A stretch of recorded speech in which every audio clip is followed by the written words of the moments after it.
ایسے متعین ہے. تو لوگ مجھے یہ سمجھتے ہیں کہ ایک جگہ میں جا رہا تھا کہیں اندرون سندھ بیان کے لیے, تو ایک صاحب میرے ساتھ, میں نے کہا آپ بھی چلو, تو اس نے اپنے ابا سے اجازت لی. ابا نے کہا مفتی صاحب کو تو پیسے ملیں گے, تجھے کیا ملے گا؟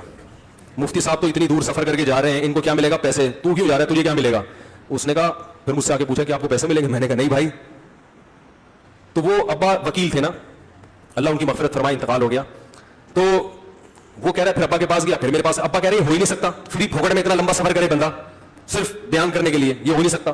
تو میں نے کہا یار ابا سے بولو کبھی مولویوں میں آ کے بیٹھا کریں, اتنا دور دور رہیں گے نا تو یہ بدگمانیاں ہوں گی. میں نے کہا ابا کو بھی لے آؤ, اور میں نے یہ بھی کہا کہ ابا کا خرچہ بھی میں اٹھاؤں گا اپنی جیب سے, ٹھیک ہے نا, تاکہ وہ دیکھے کہ کون پیسے, بیان کے پیسے کون دے رہا ہے. کوئی بھی نہیں دیتا, اور ہم لیتے بھی نہیں ہیں بیان کے. کوئی ہدیہ دے وہ تو ایک گفٹ تو کوئی بھی کسی کو کسی بھی وقت دے سکتا ہے نا, اس پہ تو گورنمنٹ کی طرف سے.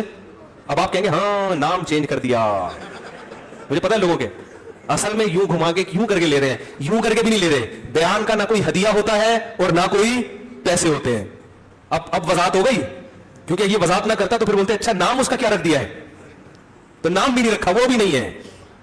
نہیں آ رہی میرا خیال ہے بات سمجھ میں. ایک ملک میں میرا جانا ہوا, انہوں نے کہا کہ آپ کتنے پیسے لیں گے. میں نے کہا کہ میں پیسے نہیں لیتا بیان کے. انہوں نے کہا نہیں وہ اصل میں تھوڑے سے دے دیں گے, ہم اتنے زیادہ نہیں. میں نے کہا بھائی میں 1 روپیہ نہیں لیتا. میں نے کہا بلکہ اگر میری جیب میں گنجائش ہوئی, آپ نے اگر بیان کروانا ہے اور واقعی وہاں ضرورت ہے, تو میں اپنے خرچے پہ جاؤں گا. آنے جانے کا ٹکٹ بھی کون اٹھائے گا؟ میں نے کہا ویزا لگوانا صرف آپ کی ہیڈک ہے, کیونکہ یہ لمبا پروسیس ہوتا ہے. یہ آپ کی پھٹیک ہے, پھٹیک سمجھتے ہیں اردو میں ہوتی ہے, بہت غلط چیز ہوتی ہے, لیکن ہیڈک کہہ لو آپ اس کو, کیونکہ ویزے کا پروسیس ہے بڑا مشکل پاکستانیوں کے لیے خاص طور پر. میں نے کہا اگر میری جیب میں اس وقت گنجائش ہوئی, میں اس لیے کہہ رہا ہوں کہ ابھی پھر فون نہ آئے کہ اچھا اپنے خرچے پہ آپ امریکہ بھی آ جائے, اپنے خرچے پہ آپ برطانیہ بھی آ جائے. تو میں نے کہا اگر اس وقت میری جیب میں گنجائش ہوئی تو آنے جانے کا ٹکٹ کس کا ہوگا؟ کیونکہ دین کی تبلیغ کرنا یہ ہماری بھی تو ضرورت ہے نا. ہم مدرسوں میں پڑھے تو کیا کیوں پڑھے بھائی, دین کی تبلیغ کے لیے. تو اگر ہمیں موقع مل رہا ہے تو جیسے تبلیغ والے اپنا پیسہ خرچ کر کے جاتے ہیں, تو علماء کی بھی ذمہ داری ہے کہ اگر اللہ نے ان کو پیسہ دیا ہے تو وہ اپنا پیسہ خرچ کر کے جائیں, اپنا پیسہ, کیونکہ یہ ان کا بھی کام ہے نا, تو ان کا بھی تو کام ہے. تبلیغ تو پہلے علماء کی ذمہ داری ہے, عوام تو دوسرے درجے میں ہے. ہاں گنجائش نہیں ہے تو پھر آدمی کہتے ہیں بھائی اگر میں آنے جانے کا ٹکٹ کروں گا تو بس ٹکٹ ہی ہوگا, واپس گھر میں جب آؤں گا تو عزت کے ساتھ گھر میں داخلہ نہیں ہوگا.